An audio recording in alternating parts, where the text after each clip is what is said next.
पुराने राजा की कहानी। एक पैराग्राफ में 500 शब्दों की कहानी। बहुत समय पहले की बात है। एक दूर देश में वीरपुर नामक राज्य हुआ करता था, जहां एक वृद्ध राजा शासन करता था, जिसका नाम महाराज धर्मसेन था। राजा धर्मसेन एक न्यायप्रिय, बुद्धिमान और दयालु शासक था, जिसने 40 वर्षों तक अपने राज्य में शांति और समृद्धि बनाए रखी थी। अब वह बहुत वृद्ध हो चुका था।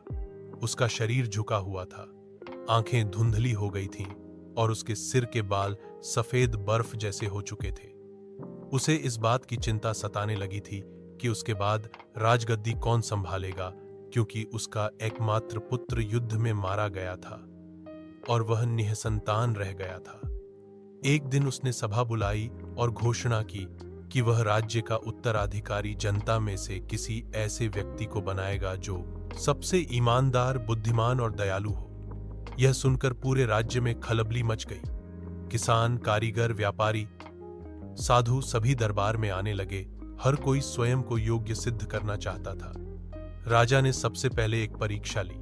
उसने सभी उम्मीदवारों को एक एक बीज दिया और कहा, इसे 1 सप्ताह में उगाकर लाओ। मैं देखूंगा किसमें धैर्य और सच्चाई है।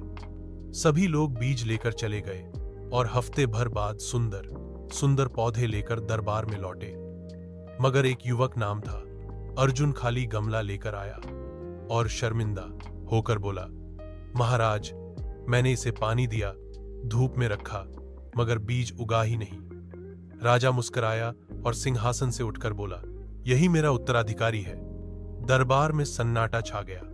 राजा ने बताया कि सभी को जो बीज दिए गए थे वे उबाले गए थे, जो कभी नहीं उग सकते थे। केवल अर्जुन ही वह व्यक्ति था जिसने सच्चाई स्वीकार की, जबकि बाकी सबने पौधे कहीं और से लाकर झूठ दिखाया।